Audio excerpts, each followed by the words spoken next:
Amén, hermanos. Paz y gracia de nuestro Señor a todos los que han podido llegar hoy día. Sigamos rogando en nuestro corazón por los hermanos que faltan. Ahí tenemos varias bajas, pero se va a ir completando, ¿verdad? A medida que pase el día, esperamos que nuestros hermanos puedan estar con nosotros. Para comenzar, vamos a leer Juan capítulo 17. Vamos a ir a las Escrituras. Y como ya los hermanos han anunciado y se ha anunciado por los grupos de WhatsApp que tenemos, ¿verdad? Que más allá de la organización de los quehaceres, que más allá de de la parte externa, ¿verdad?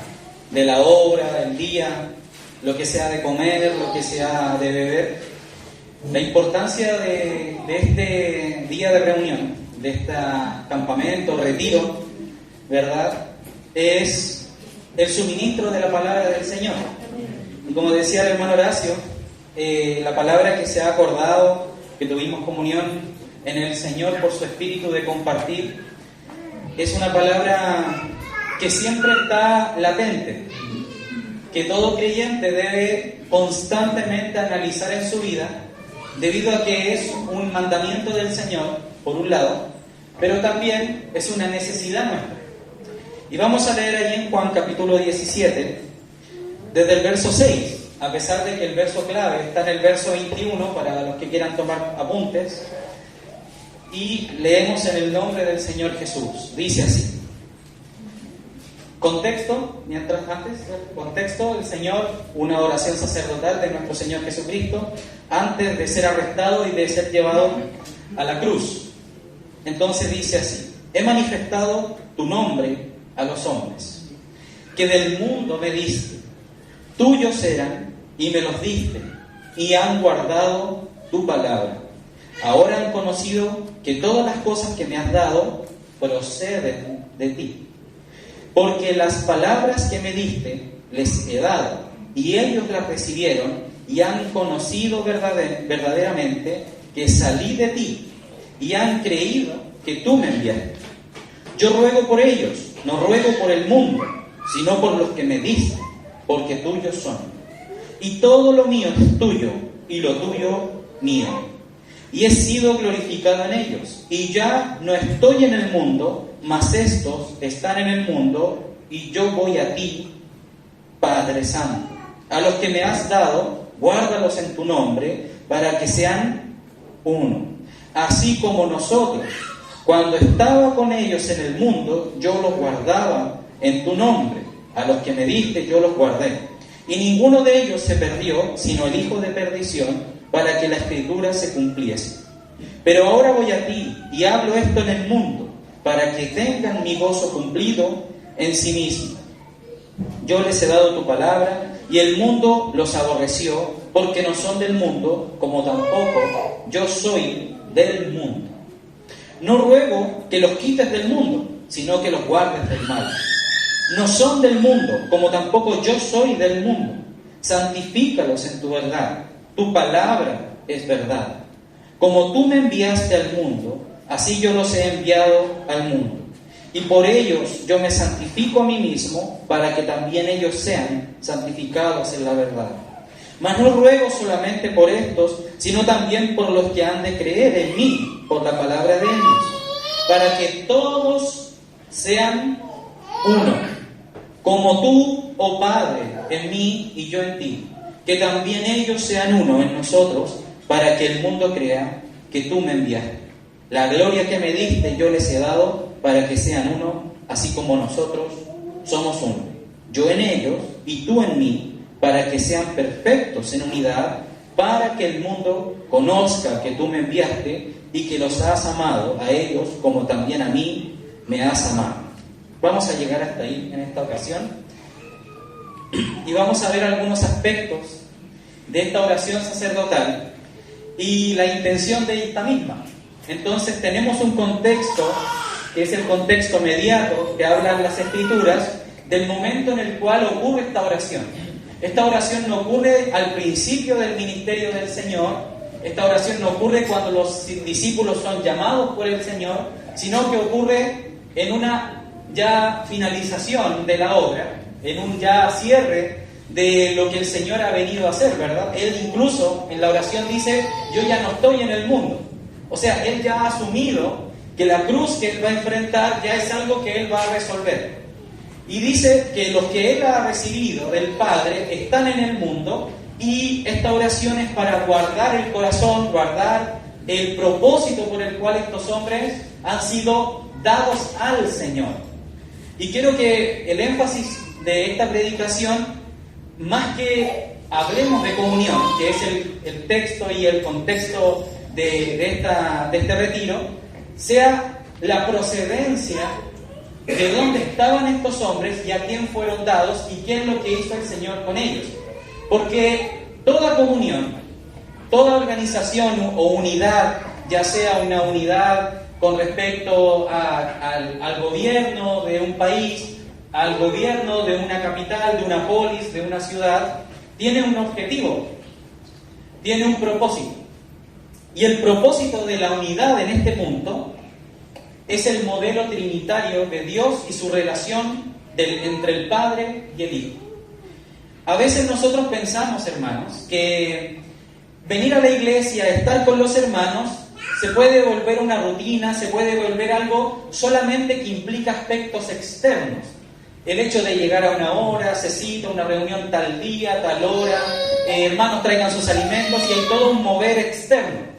Pero todo eso externo, todo lo que implica estar, tiene un propósito, que es que ese modelo trinitario, que esa relación entre el Padre y el Hijo, se haga una realidad entre nosotros y nosotros, en suma, con el Padre y con el Hijo a sí mismo. Una de las cosas más importantes que vemos acá, hermanos, es que la Trinidad comienza a abrirse a una relación que incluye al ser humano. El ser humano por sí mismo no tenía la capacidad de incluirse en una relación con Dios por causa de los pecados. Eso lo explica en las cartas del apóstol Pablo, allá en Romanos, en Efesios, en Colosenses, en Tesalonicenses, en Hebreos, en Gálatas. El hombre estaba imposibilitado de conocer y de experimentar a su Dios, creador. Y para resolver esto, el Señor Jesucristo se abre paso hacia el mundo, en contraposición del mundo. El mundo no lo podía ver y por ende no lo podía recibir, no lo puede amar, no lo puede conocer, no puede palpar las verdades que Él quiere que nosotros palpemos. Está incapacitado por naturaleza de experimentar a su Dios. El pecado, cuando entró en el mundo, fue tal el caos y la catástrofe que genera en el corazón de los hombres que manifiesta una separación absoluta de Dios. Por eso el Señor, en el relato en Génesis, nos dice que el día que comas de ese árbol, morirán. O como dice más acertadamente en el hebreo, muriendo morirás. O sea, es una muerte que implica una progresión hasta un culmino. El hombre, cuando come del árbol, uno no ve que se desmaya y muere en ese instante, expira allí su cuerpo. Uno lo ve que sigue viviendo. ¿Por qué? Porque el problema de la muerte es que al separarse el hombre de Dios y al tener esa barrera que limita una comunión íntima con el Señor, toda comunión con el hombre se vuelve externa. Se vuelve por medio de lo externo. Por eso introduce el Señor el sacrificio de animales, para que por medio de la muerte que debería estar procediendo hacia el hombre la reflejara hacia un animal que era puro, sin mancha, sin culpa, y que esa muerte y ese juicio cayese sobre ese animal momentáneamente para que el hombre pudiese mantenerse caminando cerca de Dios, pero no en esta unidad que el Señor quería lograr. Es decir, Adán, cuando peca, junto con su esposa Eva, se separan de Dios y solamente podían tener aspectos externos con Dios. Por eso vemos a lo largo de las Escrituras que los hombres se acercaban a Dios y tenía que haber un velo, tenían que tener un cierto vestimenta, tenían que estar en una cierta meditación constante, en una purificación constante. Tenemos el lavacro en el lugar del testimonio. Entonces los sacerdotes, antes de llegar a la comunión con Dios, entraban en el lavacro, se lavaban su cuerpo, expiaban sus pecados con el sacrificio de un cordero, levantaban el altar del sacrificio, tiraban allí las cenizas del becerro, las juntaban mezcladas con aromáticas, ¿verdad?, donde se hacía el incensario, tomaban el candelero, y con todo eso recién ahí podían ir pasando por el lugar santo, avanzaban hasta el lugar santísimo, y una vez al año podían acercarse al arca del pacto. ¿Y qué decía el Señor acerca de eso? Y desde allí me declararé a vosotros, entre los dos querubines, cuando la sangre del cordero era rociada sobre el tabernáculo. Ahí recién, después de todo lo que se menciona y que me faltaron cosas, muchos detalles, recién el hombre podía escuchar lo que Dios quería decir. Era un momento terrible, hermanos. ¿Por qué? Porque a pesar de que el Señor estaba haciendo un camino, estaba pavimentando una proposición hacia el hombre para que el hombre anduviese por ella, era de alto calibre, o sea, involucraba la vida entera del hombre, de criar a un cordero sin defecto, que no se le doblaran las patitas, que no se ensuciara, que no se manchara, que fuera delante de él, lo sacrificaban, lo exponían, lo quemaban, lo desmembraban, sacaban los órganos, los lavaban uno por uno, la grosura la partían, la sacaban a un lado. Era un cansancio, un detalle, a tal punto, y solamente, hermanos, todo ese proceso, todo lo que ocurría en el atrio exterior, todo lo que ocurría en las casas, todo lo que ocurría en el lugar santo, tenía un solo propósito, que era que el hombre pudiese recibir la palabra de Dios. Y cuando nosotros vemos eso, así como los jóvenes que están estudiando Hebreos en este instante, ¿verdad?, ya en su entrenamiento, Hebreos nos muestra desde el capítulo 1 hasta el capítulo 10 que todo eso que ocurre allí tiene un solo propósito, que Dios quería tener comunión con los hombres. Y todo esto externo tenía que volverse una realidad interna. Por esta causa, cuando el Señor Jesús muere en la cruz, ocurren dos eventos. El primero es un gran terremoto, y ese gran terremoto va a generar algo, ¿verdad? Que el velo del templo se rasgó de arriba abajo. Y después los apóstoles nos enseñan que ese evento portentoso del terremoto y que se rasga el velo era una verificación, era una confirmación de que Dios mismo había rasgado el velo, haciendo ahora una entrada liberada. Ahora hay un acceso, ahora hay una oportunidad para todos los hombres, para acceder, y dice ahí Hebreos capítulo 10, por ahí por el 20, ¿qué dice? Y hermanos, entremos confiadamente ante el trono de la gracia para recibir oportuno socorro. Ese socorro, los antiguos lo recibían una vez al año, en el día de Yom Kippur, cuando ellos se afligían en su corazón y entraban así como con temor, porque tenían dos opciones. El sumo sacerdote tenía dos opciones: o tenía comunión con Dios o se moría, por causa de la santidad de Dios. Ahora Cristo nos deja un camino infinitamente diferente, hermanos. Ahora nosotros tenemos acceso a la comunión con Dios, pero en esa comunión hay que ver algunos aspectos. Yo voy a hacer como una introducción a la comunión para que mis hermanos puedan después avanzar y profundizar en algunos temas.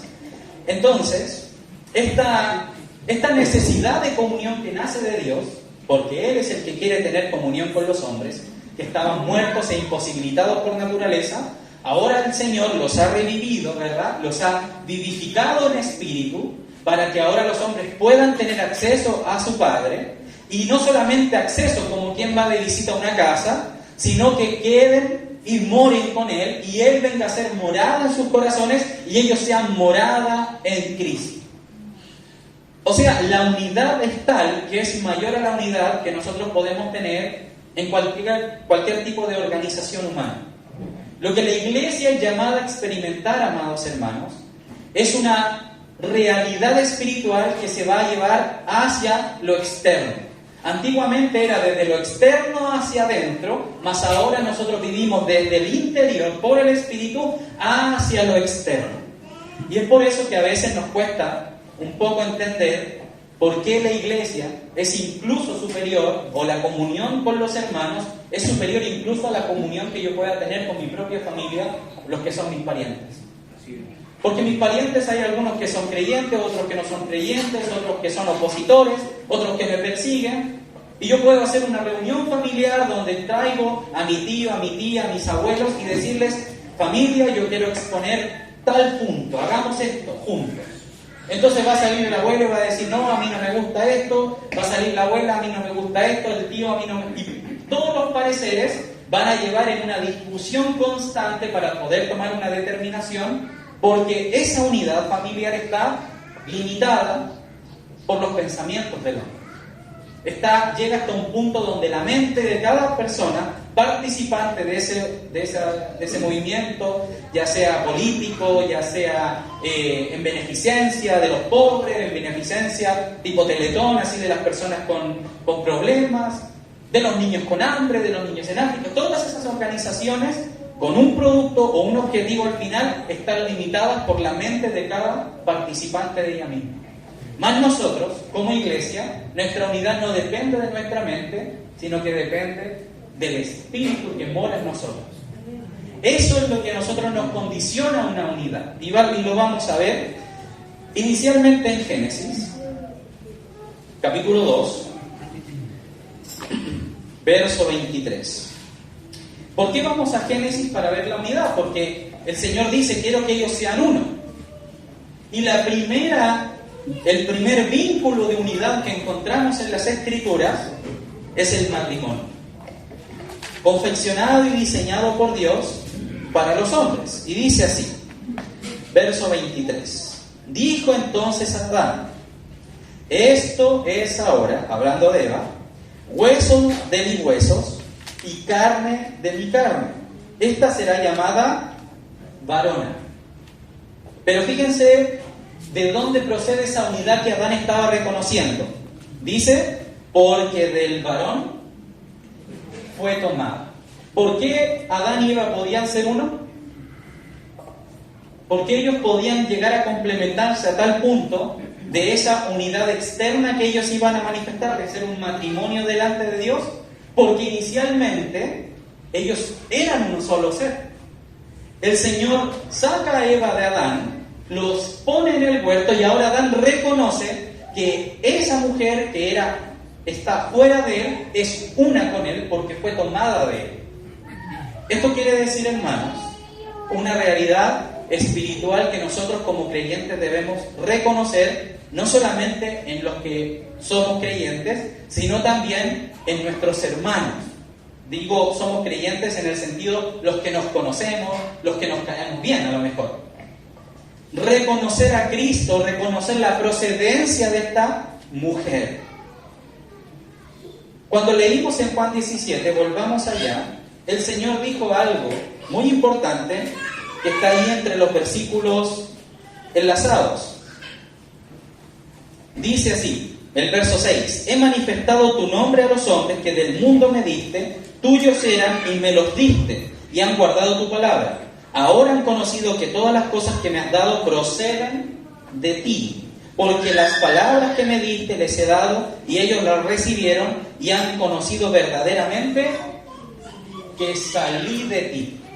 Esa frase, salí de ti, es la misma en relación a lo que estaba viviendo Adán y Eva, porque del varón fue tomada. Cristo es parte y uno mismo con Dios, y en su procedencia, cuando Él sale de Dios en ese sentido de viene al mundo, se encarna como hijo de Dios y se presenta a los hombres, Él está manifestando a los hombres que su procedencia no era algo natural, sino que provenía mismo de Dios. Y que Él podía tener plena comunión con Dios solamente porque Él procede de Dios mismo. Él no puede ser uno con los hombres por causa de su naturaleza. Porque, como dice y escribe Pablo, ¿qué comunión tiene la luz con las tinieblas? ¿Qué compañerismo hay entre Cristo y Belial?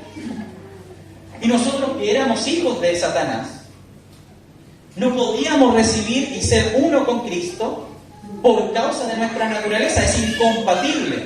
Es como intentar hacer algún tipo de experimento donde un animal de características mamíferas se cruce con un animal de características de anfibio y nazca un ser de ellos dos que sea mitad, mezclado genéticamente, es incompatible a nivel genético, de naturaleza. Es como yo tratar de cruzar un gato con un pez, no se logra naturalmente. ¿Por qué? Porque sean incompatibles. O llevémoslo a otro punto de naturaleza mayor. Un árbol, injertarlo en un perro, hermanos. No nace nada de allí, es incompatible. Incluso llega a ser aborrecible a nuestra mente. Pero ¿cómo, hermano, usted me está diciendo que eso se puede lograr? No se puede lograr, porque es incompatible en todo punto de la existencia de cada ser en lo particular. Un árbol no tiene ninguna relación con un animal vivo, en el sentido orgánico, un gato, un animal. Entonces, si yo intentara injertar un arbolito en otro arbolito, lo logro. ¿Por qué? Porque comparten naturalezas similares y se puede hacer. Una flor se coloca en otra flor y sale de allí otra variación. Asimismo, como la misma escritura enseña, fuimos injertados en el olivo. Nosotros, siendo un olivo infértil, fuimos injertados en el fértil para que la vida de él produzca en nosotros sus frutos. Pero cuando estamos separados en naturaleza, es imposible. Y esa era la imposibilidad del hombre frente a Dios. Entonces, cuando Cristo viene y Él se hace carne y llega delante de los hombres, Él no podía mezclarse en ese sentido de ser uno con los hombres solamente a nivel mental. Él no puede decir: miren, muchachos, yo vengo aquí, voy a establecer mi reino, quiero que ustedes sean parte de mi reino, así que ¿quién me apoya? Levanten la mano. Tal vez Pedro hubiera dicho: yo te apoyo, yo quiero la revolución en este país, ¿verdad? Esas son cosas a niveles mentales, ideas solamente. Y esa es la unidad del mundo, solamente son ideales. El comunismo, por un lado, tiene ideales que comparten ciertas personas y se apoyan unas a otras para lograr ese ideal, pero cuando hay una persona que no participa del comunismo y que tal vez es parte del capitalismo, que es como la contraparte, entonces los que son procapitalistas se juntan ellos y tienen sus ideales. Pero en el minuto en que un comunista quiere ingresar y ser uno con los capitalistas, ocurren problemas, guerras. Guerras han azotado este mundo por causa de pensamientos filosóficos, donde grupos de hombres se han juntado y han dicho: esta es mi posición, yo voy para allá. Y el Señor Jesús no podía ser uno con sus discípulos ni con nosotros solamente a nivel ideales, porque el problema del hombre no está en su mente, sino que está en su espíritu, que su naturaleza es una naturaleza muerta. Por eso es importante la procedencia.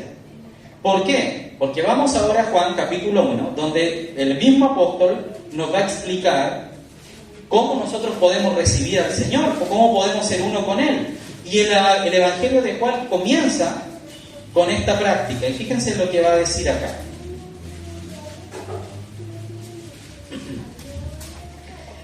Si pudiésemos subdividir el capítulo 1 de Juan, hablando de las procedencias, vamos a tener dos grupos. El primer grupo es la naturaleza divina de Dios, desde el capítulo 1, verso 1, hasta el capítulo 3, hasta el capítulo 5, hasta el verso 5. Y del verso 6 hasta el verso 9, vamos a ver la procedencia nuestra.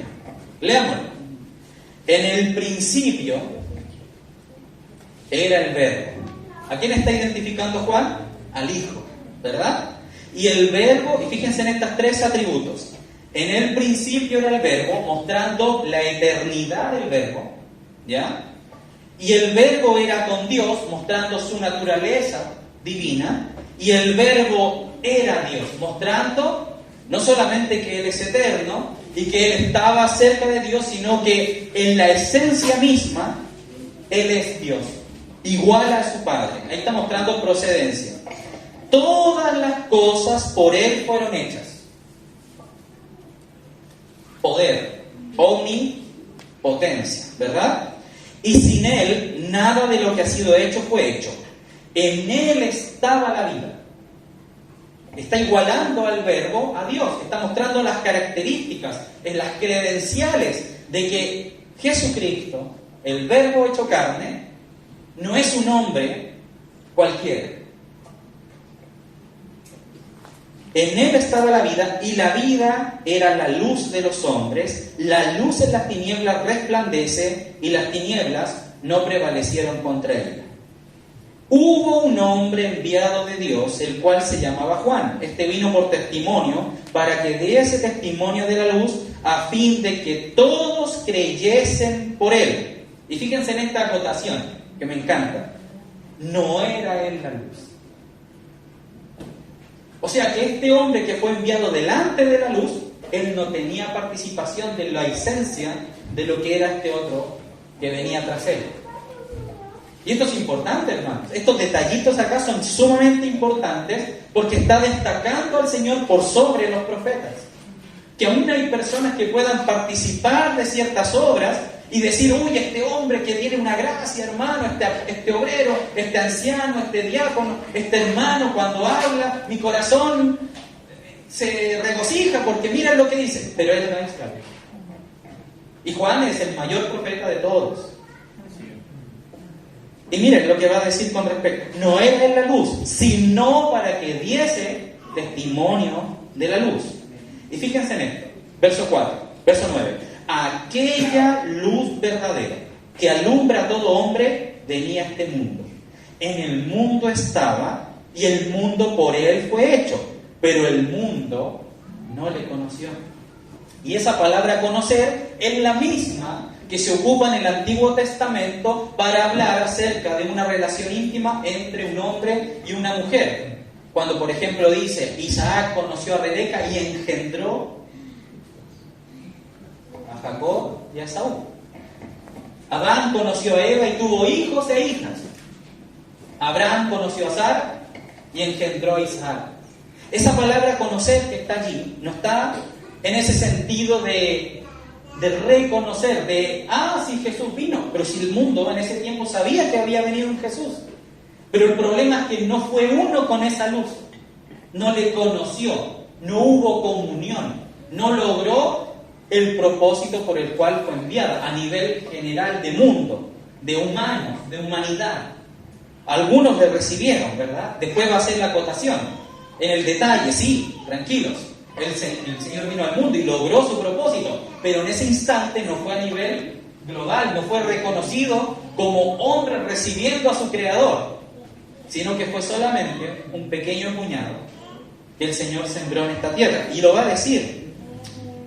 Y el mundo por él fue hecho, por el mundo no le conoció. A lo suyo vino.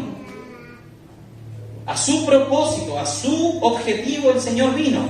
Y los suyos, personas, ¿qué pasó con ellos? No le recibieron. Más, y aquí está ese detalle, pero. Sí, los suyos no lo recibieron. La creación entera rechazó al Señor. Más, a todos los que le recibieron, a los que creen en su nombre, les dio potestad, poder, capacidad de ser hechos, de ser metamorfos, de ser transformados en esencia, hijos de Dios. Esa capacidad en el hombre no la teníamos, hermano. Usted, por más que quisiese decir, yo desde hoy día voy a dejar de pecar, en el mundo, una persona que tal vez fue conmovida por sus malas obras y quiere dejar cualquier tipo de vicio, cualquier tipo de obstáculo en su corazón, y yo siempre les digo a los hermanos, si tuviésemos la capacidad de que usted se hiciera una incisión entre el cuello y el ombligo, abriera su piel, sacara sus huesos, metiera su mano y pudiese arrancar la envidia de su corazón, ¿lo podría hacer? Es imposible, porque la envidia es parte del ser caído que somos. Es parte de la naturaleza caída. Es como que yo quisiese sacar de mi corazón, no sé, algún aspecto de mi alma que me molesta, que me obstruye ver al Señor.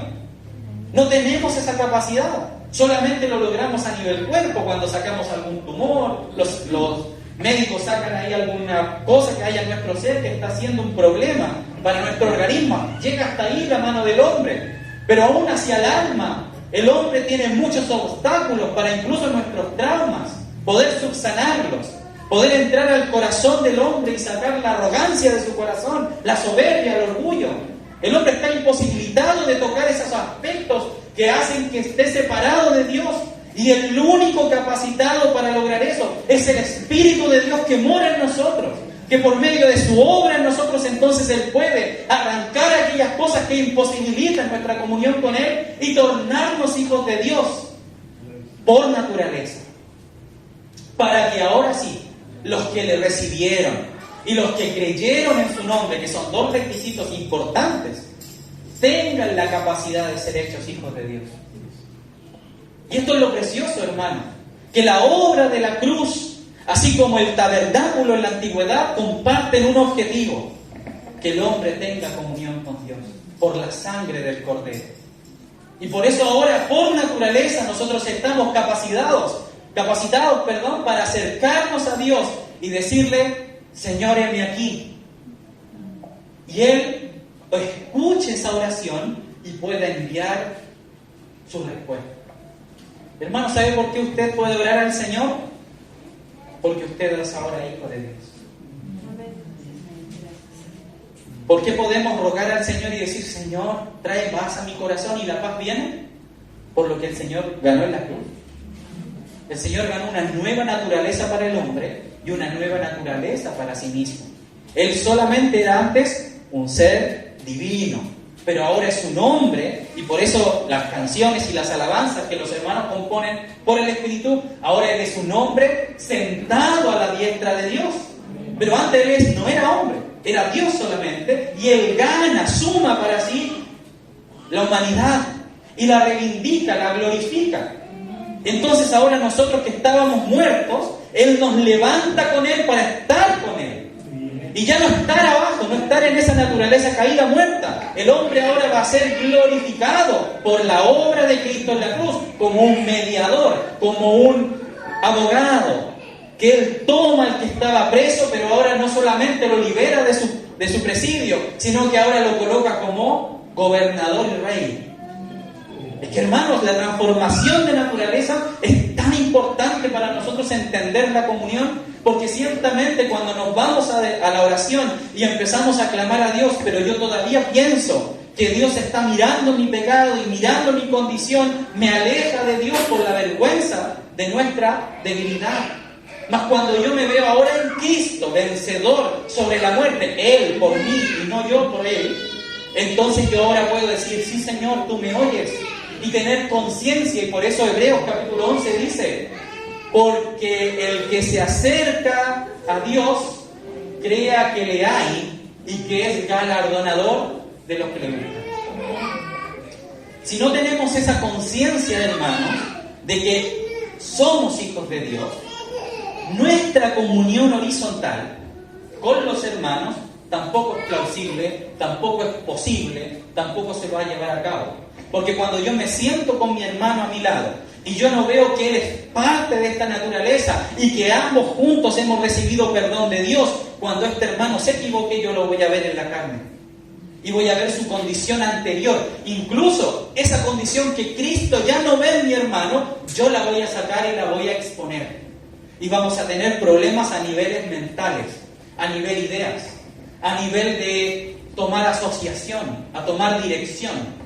¿Por qué tenemos problemas en nuestro matrimonio? ¿Por qué tenemos problemas como familia? ¿Por qué hay rivalidades entre los hermanos? ¿Por qué hay división en la iglesia? Es porque no hemos reconocido que todos tenemos que ser ayudados por Dios y que ninguno es capaz en sí mismo.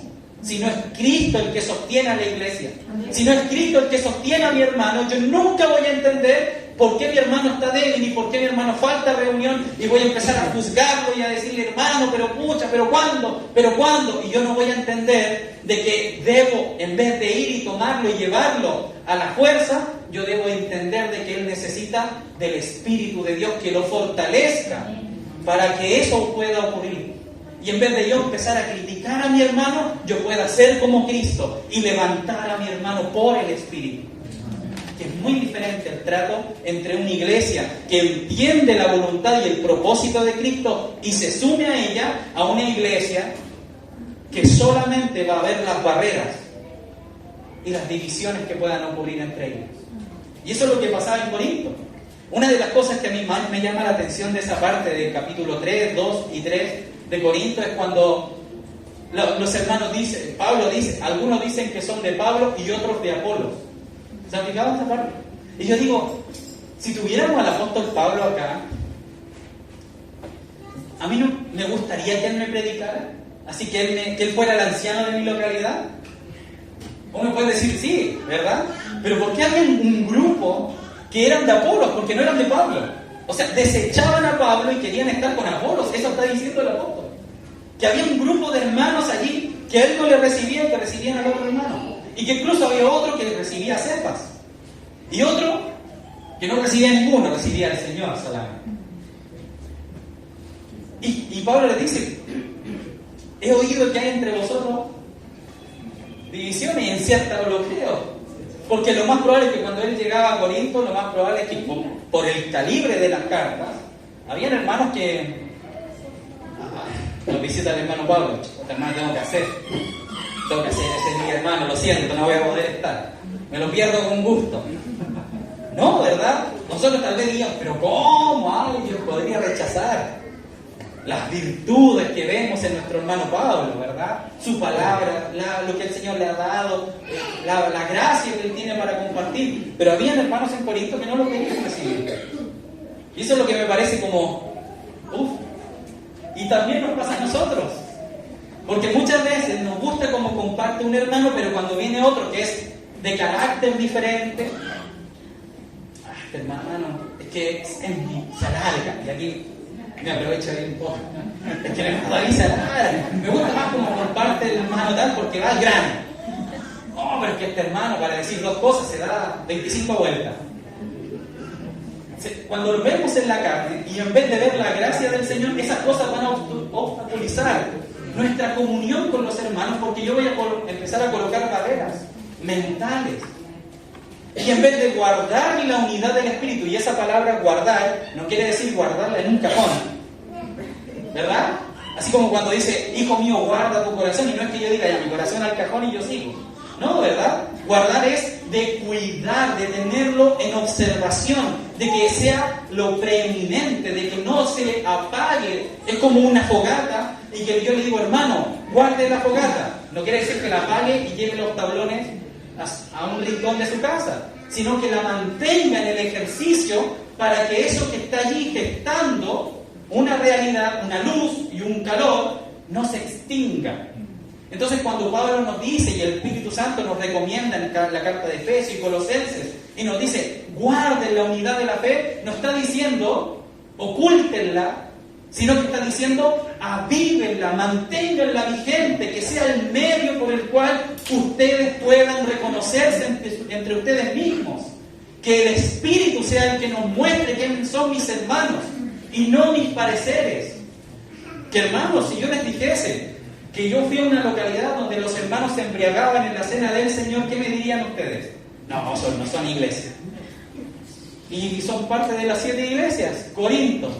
No, hermano, yo fui a una localidad donde había un hermano que cuando celebraban Halloween, los hermanos ahí lo celebraban en la iglesia. No, hermano, ¿cómo es posible? Bueno, había una iglesia, en las 7 iglesias, ¿verdad?, que dice, y soportas allí en medio de ti a esa mujer Jezabel que enseña a mis siervos a comer y a sacrificar a los ídolos. Esas cosas sucedían en la iglesia y aún el Señor miraba la fe de esos hombres y que eran iglesias. Sí, tenían problemas, habían que resolverlos. El Señor no odia el pecado, pero sí lo quiere trabajar. Pero aún así no corta de sí a los hermanos. No los separa de sí. Porque Él sabe la condición en la que llegaron, sabe la necesidad que estamos viviendo. Y por eso a nosotros nos cuesta muchas veces, porque pensamos que como hemos avanzado en algún punto, ver a mi hermano caer es digno de ser excomulgado, sacado y desarraigado de la vida de Dios. Y el Señor dice a Juan, no sabéis de qué espíritu sois. ¿En qué contexto dijo eso Juan? Señor, ¿quieres que oremos y hagamos descender fuego del cielo para que dejen de predicar tu nombre? No sabéis de qué espíritu soy, Juan. Le dolía a Juan, porque él toma un evento que acontece en el Antiguo Testamento con Elías y le está diciendo al Señor que él podía, al igual que Elías, tener la fe suficiente para destruir a gente que andaba predicando el nombre del Señor. O sea, él lo estaba diciendo en serio, ¿verdad? No estaba tonteando, no estaba diciendo algo que a él no pensara que podía suceder. ¿Cuántas veces hemos dicho cosas que tal vez el Señor hemos recibido como respuesta? No sabéis de qué espíritu sois. O literalmente el Señor está diciéndonos, no están guardando la unidad de la fe por el Espíritu. Nuestra unidad del Espíritu es, yo hago algo en contra de la unidad del Espíritu y el Señor me responde, no sabéis de qué espíritu sois. Y eso es lo terrible, hermanos, para nosotros, pero esto es lo bendito para el Señor, que aunque no sepamos de qué espíritu somos, el Señor igual nos considera parte de su familia. Y ahí hay un problema de madurez. Juan era un hombre joven, aproximadamente entre 16 y 20 años, que había estado caminando con el Señor, un jovencito, y era impetuoso. Era un hombre dado hacia cortar inmediatamente, tal vez con un temperamento corto, un joven. Pero luego, vamos a Primera de Juan, ya muchos años después, el Señor habiendo trabajado en su corazón, cómo cambia el Señor los caracteres, ¿verdad? Que Él tiene la capacidad de sacar eso de nuestro corazón, ¿verdad? Él solamente tiene esa capacidad, hermanos. Y gracias al Señor que Él la tiene, porque si nosotros pudiésemos reformar hermanos, no lo haríamos bien, seguramente. Y fíjense que el Evangelio de Juan con Primera de Juan comparten su primer capítulo muy similar, o sea, es como que Juan quisiese revendar, como decían algunos hermanos, aquellas redes que él estaba trabajando en un principio, con las cuales comenzó su ministerio, el apóstol Juan, pero ahora él va a volver a ponerlas en orden. Y comenzaba Juan 1, ¿verdad? En el principio era el verbo era con Dios y el verbo era Dios. Y acá dice, lo que era desde el principio. Lo que hemos oído, lo que hemos visto con nuestros ojos, lo que hemos contemplado y palpado en nuestras manos tocante al verbo de vida, porque la vida fue manifestada y la hemos visto, y testificamos y os anunciamos la vida eterna, la cual estaba con el Padre y se nos manifestó. Lo que hemos visto y oído, eso os anunciamos para que también vosotros tengáis comunión con nosotros. Y nuestra comunión verdaderamente es con el Padre y con su Hijo Jesucristo. Estas cosas os escribimos para que vuestro gozo sea cumplido. Yo les quiero leer la versión NTV de ese mismo pasaje. Encuentro que tiene un sabor un poco diferente, pero que nos deja una profundidad mayor al complementar ambas versiones. Y dice así: les anunciamos al que existe desde el principio, al que hemos visto y oído. Lo vimos con nuestros propios ojos. Voy a leer de nuevo.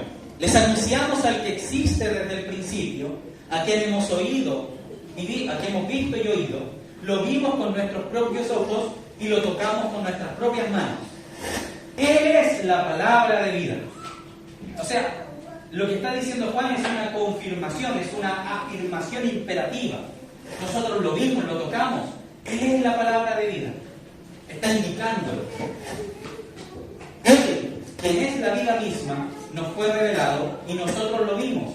Y ahora testificamos y anunciamos a ustedes que Él es la vida eterna. Estaba con el Padre y luego nos fue revelado. Esta convicción que Juan logró con respecto al Señor.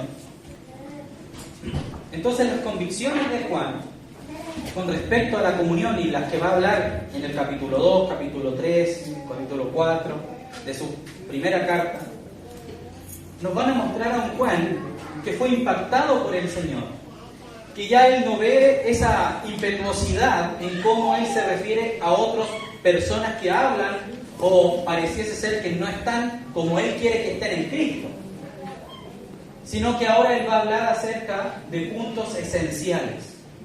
Si tenemos comunión con el Señor, si decimos que tenemos comunión con Él y pecamos, no estamos en Él. O sea, hay un tema de naturaleza que el apóstol y el Espíritu Santo nos pasan por alto. Si vemos, el mismo apóstol Juan, tan cariñoso en su primera y segunda carta, también escribe con respecto a un grupo de hombres que, diciéndose hermanos, hacen tal cosa, dice, no juntéis con ellos ni aún comáis. Entonces, hermanos, ¿cuál es el problema? Es nuestro discernimiento de la comunión. Nosotros tenemos en las Escrituras un grupo de hombres que logró una unidad. Y esa unidad el Señor la derribó. Me gustaría que la pudiésemos examinar para contraponerla a lo que ya hemos visto. Y vamos a ir a Génesis capítulo 11. Yo me imagino que ya saben a lo que vamos, que es la famosa Torre de Babel. ¿Se acuerdan de la Torre de Babel? Esta es la unidad. Yo le coloqué por título la comunión de Babel a esta parte del compartir, porque hay una unidad allí y el Señor la reconoce, pero no es suficiente. Dice así, capítulo 11, verso 1: tenía entonces toda la tierra una sola lengua y unas mismas palabras. Una sola lengua se refiere a un lenguaje, a un idioma, pero cuando dice y unas mismas palabras, no se refiere al lenguaje, se refiere a las ideas.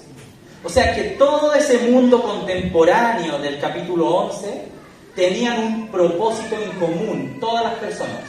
Hablaban un mismo lenguaje, pero a su vez todos eran pro una idea en común. Y esta idea está. Dice: y aconteció que cuando salieron de oriente, hallaron una llanura en la tierra de Sinar, y se establecieron allí. Esa palabra establecer es fundaron un lugar para vivir. Ya dejaron de ser nómadas. Normalmente en la Escritura, cuando se habla del oriente, se habla de donde está el huerto de Edén, de donde está la voluntad de Dios, de donde están las cosas del Señor. Por eso dice que desde el oriente al occidente va a venir el Señor, como diciendo, desde el Padre hacia ustedes que estaban lejos. Es como cuando se habla del oriente hacia el occidente, es como alejándose del Señor, perdiendo de vista al Señor. Y el Señor como que estuviese en oriente. Entonces todos los que viajan de oriente a occidente, pareciese ser que la intención de la Escritura constantemente es mostrar una decadencia espiritual. Por eso dice, salieron de oriente, se fueron, avanzaron más allá de donde llegó Adán. Adán fue sacado de Edén, primeramente salió Caín, ¿verdad? Y se fue a la tierra de Nod, que es la tierra donde está el que vaga, donde está el que no tiene lugar para vivir, el expatriado. Entonces ellos pareciese ser que Adán llegó hasta un punto, pasó los eventos de Noé y luego ellos fundaron ciudades cerca del huerto, pero este grupo se fue mucho más allá de oriente. Iban avanzando y llegaron a Sinar. Y dice así: y se establecieron allí y se dijeron unos a otros: vamos, hagamos ladrillos y cosámoslos con fuego. Y les sirvió el ladrillo en lugar de piedra y el asfalto en lugar de mezcla. Y dijeron: vamos, edifiquémonos una ciudad, punto 1, y una torre, punto 2, importante la torre, cuya cúspide llegue al cielo, y hagámonos un nombre, por si fuéramos esparcidos sobre la faz de toda la tierra. ¿Qué quiere decir esto? ¿Qué es esto? ¿Qué está pasando acá? ¿Qué es este sentir de Babel? Ellos querían tener una comunidad. Ellos querían tener primeramente una ciudad, ¿verdad? Y estos pensamientos Después uno los ve en el Señor y se ven muy similares, porque el Señor dice que Él quiere que Jerusalén sea la ciudad de Dios. O sea, el Señor también quiere fundar una ciudad y lo va a lograr, ¿verdad? En Apocalipsis aparece la nueva Jerusalén, desciende del cielo, limpia, sin mancha, ¿verdad? Diáfana, como el cristal. Y entonces desciende esta nueva Jerusalén y Él va a gobernar desde allí y Él va a ser nuestro sol, lo que Él irradia. Su luz potente va a iluminar esa ciudad. Precioso. Pero estos hombres también quieren una ciudad. Pero fíjense en el propósito por el cual ellos quieren una ciudad. Quieren una ciudad para lograr generar una torre. Y la palabra torre allí, que Reina Valera la traduce como una torre, y uno se imagina esas torres así como de guarnición de castillo, un cuadrado que arriba tiene como una... Me imagino que todos nos imaginamos eso. Pero la palabra allí es una pirámide. Interesante. Ellos quieren lograr una cúspide, por eso se habla de cúspide, de que hay un pequeño lugar un punto que genera 4 puntos. Eso se habla de torre y cúspide, como una pequeña pirámide, y esa cúspide, esa flechita, llamemos así, esa punta de flecha arriba de la cúspide de la pirámide, apunta hacia el cielo y que llegue hasta el cielo. Y cuando logren hacer eso, darse a sí mismo un nombre, ponerse un nombre, una identidad, lo que está aquí mencionando el Espíritu Santo por medio de los acontecimientos que escribe en esta parte, es Noé el que relata estos puntos. Esta parte la escribe Noé dentro del Génesis, y él está mirando todo eso, lo que están haciendo los hombres, y ellos quieren tener su propia identidad. Queremos ser nosotros. Esto está gestado por el rey de Babilonia llamado Nimrod, el primer grande sobre la tierra, el que juntó a esta población de hombres, los llevó a Sinar, se establece allí como su rey y quiere lograr crear esta torre donde él mismo habite en esa cúspide con su esposa Semiramis, importante en la tradición tanto celta como babilónica, donde ella luego engendra un ser que tiene características divinas, que es Nimrod, encarnado en su propio hijo. Un enredo, hermano. No se lo voy a pasar a su mente, pero se los menciono, por si después se encuentran con estos nombres en el colegio, en la universidad, en la historia, van a ver de dónde viene todo esto, ¿ya? Entonces, esto que lo quieren lograr los hombres, de tener ellos mismos un nombre, un lugar, también lo encontramos en Isaías, capítulo 14, verso 13 y 15. Vamos a encontrar palabras muy similares con respecto a esta edificación que quiere hacer Nimrod. Isaías 14, verso 13 al 15. Estas son las partes donde la Biblia está como más nueva, entonces pegan las páginas.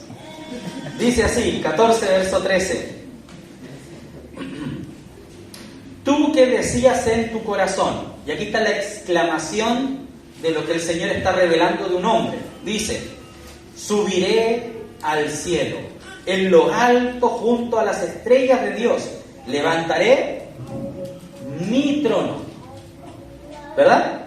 Y en el monte del testimonio me sentaré a los lados del norte, o sea, hacia arriba, ¿verdad?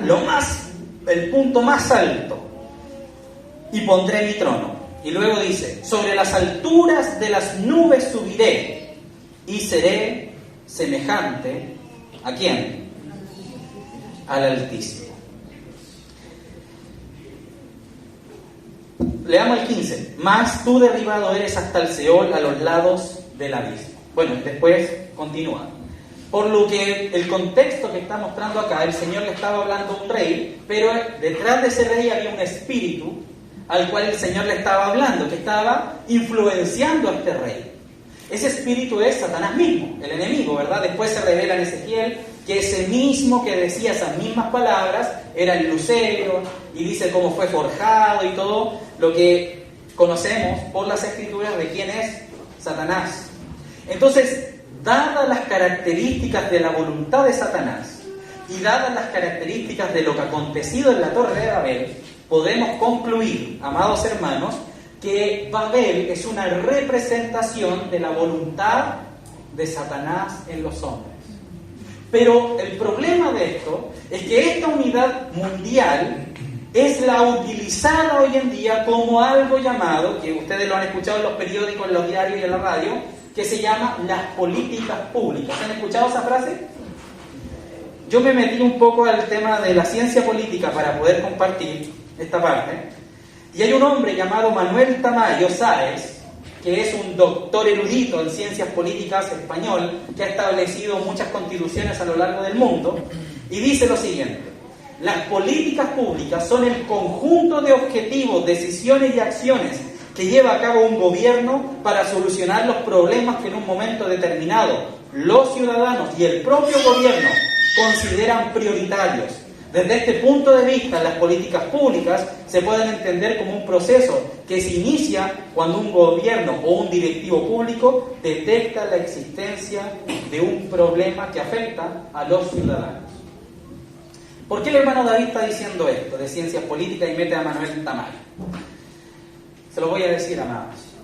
Porque lo que nosotros hoy día vivimos como política es la misma influencia de Babel en el tiempo antiguo. Un rey influenciado por Satanás busca que ese reino no solamente permanezca, sino que la solución a los problemas no venga de la ayuda del Señor, sino que venga por una autosuficiencia como país. Es decir, pondré mi trono. ¿Está Dios a un lado? Sí, yo sé, Satanás sabe que él no puede matar a Dios, no puede derribarlo. Entonces, ¿qué hace? Pone un paralelo, pone una opción, pone su trono. Entonces, por un lado está el trono del Señor, que Él tiene un trono, tiene una voluntad, tiene una identidad, tiene un nombre, tiene un gobierno, tiene una proposición para el hombre, y por otro lado está Babel, que tiene su trono, tiene su rey, tiene su gobierno, tiene sus soluciones a los hombres, su propósito y su objetivo. Hermano, yo me quedé asombrado leyendo por acá acerca de ser autosustentable, porque cuánta gente que enseña esto son gente que tiene que ver solamente por la tierra. Entonces ellos no consideran a Dios en ese proceso, en nada. Son ellos los que producen la sandía, las papas y las zanahorias. Entonces no tienen en cuenta al Señor que diga que produzca la tierra. Todo esto he visto el movimiento que está ambientalista, que están diciendo ya autosustentable, no consideran hacer para nada, más se consideran ateos y separados de Dios, pero están metiendo este término dentro de las personas y aún dentro de la misma cristiandad como algo muy bueno.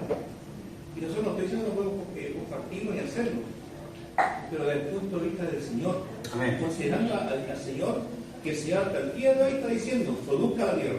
Amén. Entonces, hermanos, estos dos tronos, estas dos opciones de gobierno, el hombre tiene que elegir. Hoy en día, sobre esta tierra tenemos gobiernos de político, izquierda, derecha, centro, libertario, etcétera, etcétera. Pero todo eso nace de un solo árbol, que es el árbol de la ciencia del bien y del mal. Pero Cristo ha venido para darnos una nueva naturaleza, hacernos parte de su familia, pero ahora Él te da a escoger que comas de un pan, que se llama el pan de la proposición. Y ese pan representa su cuerpo y representa la iglesia. Entonces, por un lado, el gobierno de una ciudad, de una polis, puede ser por medio de Babel o por medio de lo que Cristo ha dejado, que es el mismo en nosotros, como iglesia del Señor.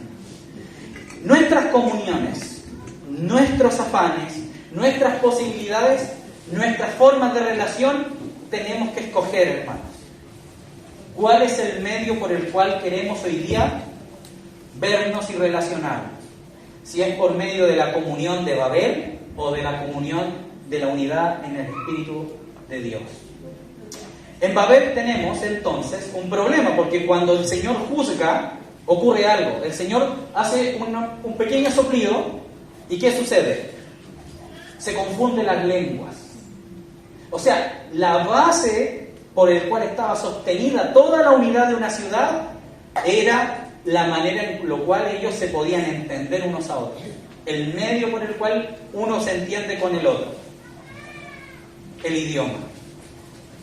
Mezclando el idioma, confundiendo el idioma, el Señor logra desbaratar a Babel y todos son esparcidos. Y ahí comienza grandes grupos nómades a moverse sobre la faz de la tierra y se establecen en diferentes pueblos. Pero hay un grupo de hombres que se queda en un lugar, ¿verdad?, que son los hijos de Sem. Se mantienen juntos, en familia, empiezan a nacer los hijos, las generaciones pasan hasta llegar a Abraham, donde Abraham es llamado a salir de una de las ciudades que se establecen posterior a Babel, que eran los caldeos. Y los caldeos es la provincia capital de Babilonia, de la antigua Babilonia. Abraham es llamado a salir de allí para comenzar un peregrinaje, pero no es un peregrinaje para una voluntad propia de Abraham, sino que es guiada por Abraham, que es reconquistar la tierra que se le había prometido a la descendencia de Noé. Con esto, hermanos, el Señor va a lograr dos cosas: establecer su ciudad y su voluntad, y mostrarle al mundo que hay otra opción de gobierno. Hermanos, ciertamente yo no me meto mucho en política ni le digo a los hermanos por quién votar, porque eso es personal, pero sí le decimos: hermano, considere las Escrituras, considere al hombre por el cual esté votando, porque al votar usted también está diciendo: vamos con estos puntos. Estoy de acuerdo con ciertos aspectos. Yo siempre le digo: hermano, el menos malo, que vivamos tranquilamente y nos podamos reunir. Amén. Y hasta ahí llegamos, ¿verdad? No queriendo tomar puntos ahí, tener discusiones, porque volvemos al punto de los partidos políticos, que es Babel, y que genera confusión en el pueblo. Sino que queremos la comunión del Señor. Queremos caminar en torno al Espíritu de Dios. Entonces vamos a ir, para ya ir finalizando, a 2 de Corintios, a un pasaje muy controversial que habla de comunión, que lo trajimos a la mesa en una instancia, que es el capítulo 6, verso 14 en adelante.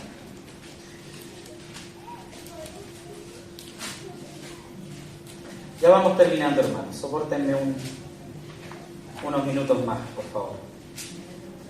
2 de Corintios, capítulo 6, verso 14.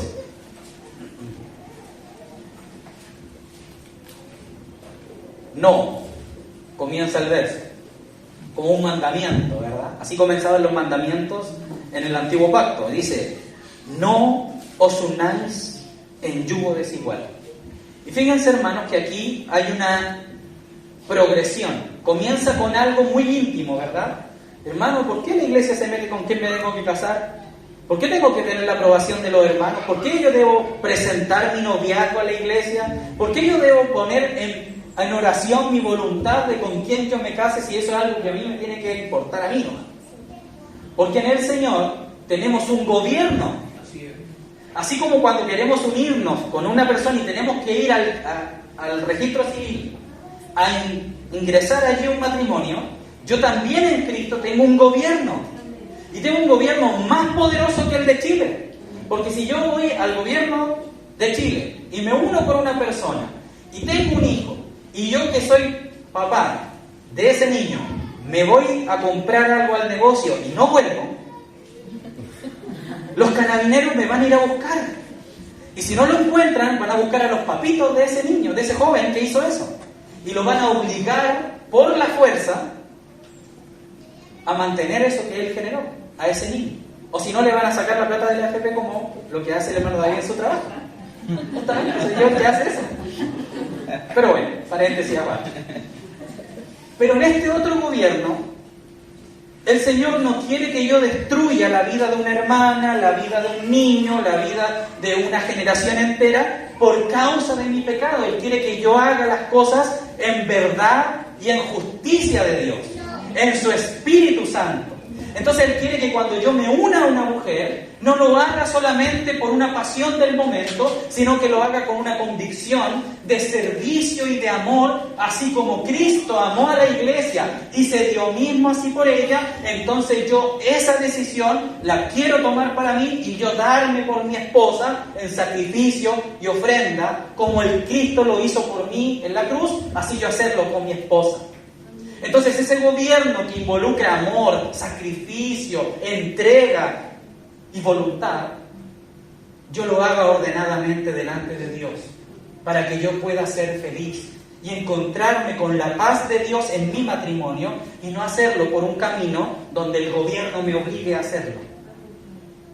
Entonces estos dos gobiernos están latentes constantemente. Si yo tomo a mi esposa y no me uno en yugo desigual, yo voy a tener también acá problemas en mi corazón. Tristeza, angustia. Voy a generar tristeza en esa mujer. Voy a generar tristeza en un niño abandonado. Voy a decir, mi papá nunca estuvo conmigo, o mi papá y mi mamá nunca se llevaron bien. No tengo un ejemplo de cómo son un matrimonio fuerte. Tengo inseguridades, voy a generar un niño con traumas, un niño que no tiene afecto de la mamá y por ende va a buscar el afecto en muchas mujeres. Una jovencita que no tiene afecto de papá, entonces va a buscar el afecto en muchos hombres. Una mujer llena de inseguridades, llena de problemas en su corazón, que va a tener que exhibir su cuerpo para querer entender y tratar de ser querida, porque son problemas de adentro los que ocurren y que nosotros vemos hacia afuera. Entonces nosotros jugamos y decimos, uy, la hermana viene con escote, uy, la hermana usa pantalón apretado, y no sabemos que eso es un problema que nace de un corazón con necesidades que no fueron suplidas en su niñez, y que el Señor tiene que venir a consolar y a tratar y a reparar y a sanar, para que pueda la hermana entender que no necesita exhibir su cuerpo para ser contenida y querida, sino que ella, vistiéndose en su sobriedad, puede lograr también ser amada y sostenida. Que no necesita que muchos hombres la vean para sentir su corazón lleno, sino que ella le baste con el amor de su Cristo para ser sostenida. Y ese problema que muchas veces juzgamos livianamente es un problema interno del corazón. Ese hombre que tal vez piensa que en su vida está llena de problemas y que no puede tomar decisiones y le cuesta tomar decisiones, y viene la esposa y se queja con los ancianos, hermano, que mi esposo es tan corto de carácter, no toma la Biblia, no me enseña en la casa. Es producto de una familia donde tal vez un papá era tan agresivo que no dejaba que el joven pudiera desarrollar una habilidad para poder compartir y sus ideas. Entonces siempre fue maltratado, siempre fue visto como el tonto, como el inútil, y eso generó en ese corazón problemas para poder dar a conocer lo que él piensa por temor a ser juzgado. Y eso también tiene que sanarlo al Señor, porque si no hubo un papá que lo amó y que lo contuvo, entonces va a generar problemas en el futuro. Y todo eso el apóstol Pablo lo quiere evitar diciéndome que no me una en yugo desigual. Estando en el gobierno de la comunión con Cristo, estando en el gobierno de la comunión de la iglesia de Dios, donde yo debo ser consolado, sostenido, como en un mesón, y no ser juzgado y destruido, como el mundo ya me ha destruido y ya me ha juzgado. El Señor quiere venir a que por medio de la comunión, la sanidad de Él se transmita. La comunión de Dios es tan importante porque es el medio por el cual Dios actúa. Hermanos, cuando ustedes hemos orado juntos acá, frente a una necesidad, el Señor nos responde. Pero si yo guardo eso dentro de mi corazón, no, es que el Señor no me va a escuchar, es que si yo digo esto, los hermanos se van a enojar, es que si yo digo esto a mi papá me va a retar. Esos traumas son los que se arrastran durante el tiempo, y que la comunión tiene que ayudarnos a poder ponerlos delante del Señor para ser sanados. Porque hermanos, ¿qué sacamos con venir a la iglesia y guardarnos todo para adentro y no ser uno en el Señor si yo voy a seguir siendo la persona limitada, con problemas de personalidad, jóvenes con problemas de pensamiento, que no hablan lo que les pasa, que no confían en los papás porque los retan, que no confían en los hermanos porque los retan, los juzgan, los miran mal? Si todos venimos mal, si el único bueno es el Señor. Y Él por medio nuestro quiere que también nos subsanemos y logremos avanzar hacia un hombre que está siendo sacado de las tinieblas, pero también colocándolo en un reino de luz. Si solamente nos basamos en lo que vemos, no vamos a ver con los ojos del Señor, que Él no juzga por lo que ve en sus ojos, sino que Él mira lo que hay en el corazón. Y esos muchos problemas de la iglesia acontecen por no entender la comunión, que es algo natural que viene por el Espíritu, y yo tengo comunión con Dios, y teniendo yo comunión con Dios, entonces puedo y logro reconocer a mis hermanos en Cristo en la comunión de la iglesia. Y esto no va a acontecer quedándome en la casa. Yo lo lamento por los hermanos que no pudieron venir hoy día, porque es una palabra que nos golpea en nuestra parte externa. Porque si yo me quedo en la casa, nunca voy a ser consolado, nunca voy a poder lograr expresar eso que está en mi corazón y que la palabra del Señor me lave. Si hermanos, nosotros aquí no solamente estamos escuchando palabras que leemos de las Escrituras, sino que la vida de Dios viene por medio de ellas para poder yo descansar de mis labores, de mis cargas. El Señor dijo: venid a mí todos los que están cansados y cargados, y Él los hará descansar. ¿Pero cómo? Yo siempre me pregunto los cómo, porque yo soy informático, mente cuadrada.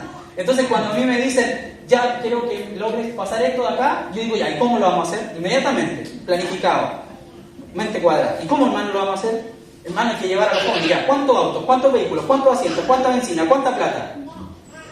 ¿Por qué? Porque me desarrollé en un ambiente cuadrado.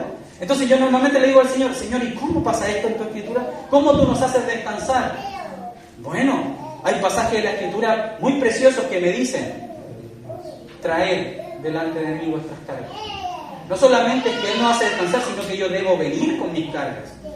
Pero si yo estoy en mi casa afanado y turbado y no abandono esas cosas, no puedo ponerlas delante del Señor, entonces el Espíritu de Dios no logra sacar eso de mi corazón, si no es cuando una palabra toca mi corazón y yo puedo ser quebrantado y soltar para ser sanado.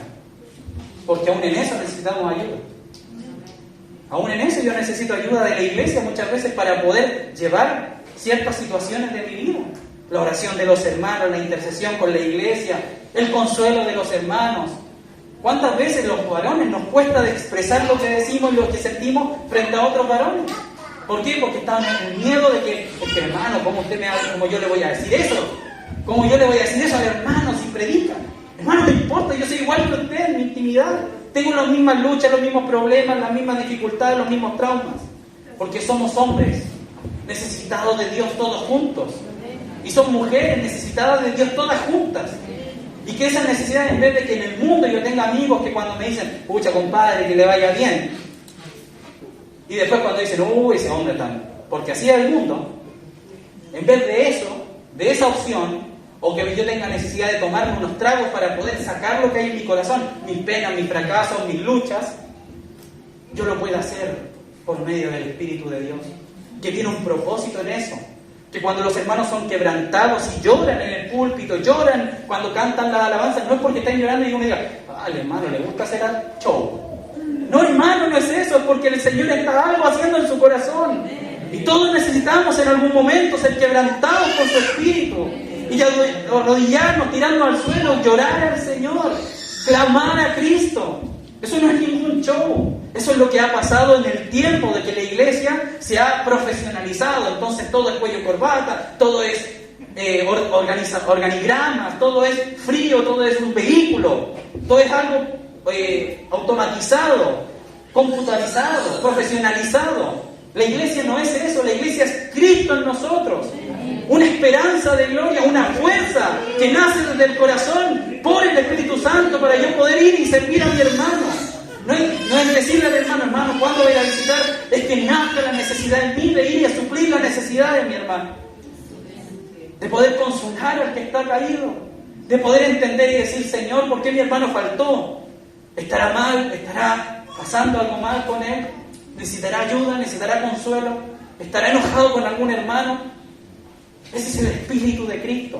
Es lo que nos compartía el hermano Cristian hace unos días atrás, cuando decía, no soportándolo más, envía a Timoteo. A mí me impactó tanto esa frase, porque ese es el Espíritu de Cristo, hermanos, que debería estar en nosotros, en la iglesia. Que cuando un hermano falta, una semana, 2 semanas, yo no diga, ya empezó a faltar, sino decir, Señor, ¿qué le pasa a mi hermano? No soporto no estar con mis hermanos, no soporto estar fuera de tu comunión, Señor, no soporto que mis hermanos se vayan en el mundo, no soporto, Señor, que mis hermanos se pierdan y que el enemigo gane ventaja en tu iglesia, sino que en vez de restar y dividirnos, sino sumar y multiplicarnos para llevar a cabo tu obra, que es que Cristo sea visto en ese amor fraternal al mundo y el mundo crea.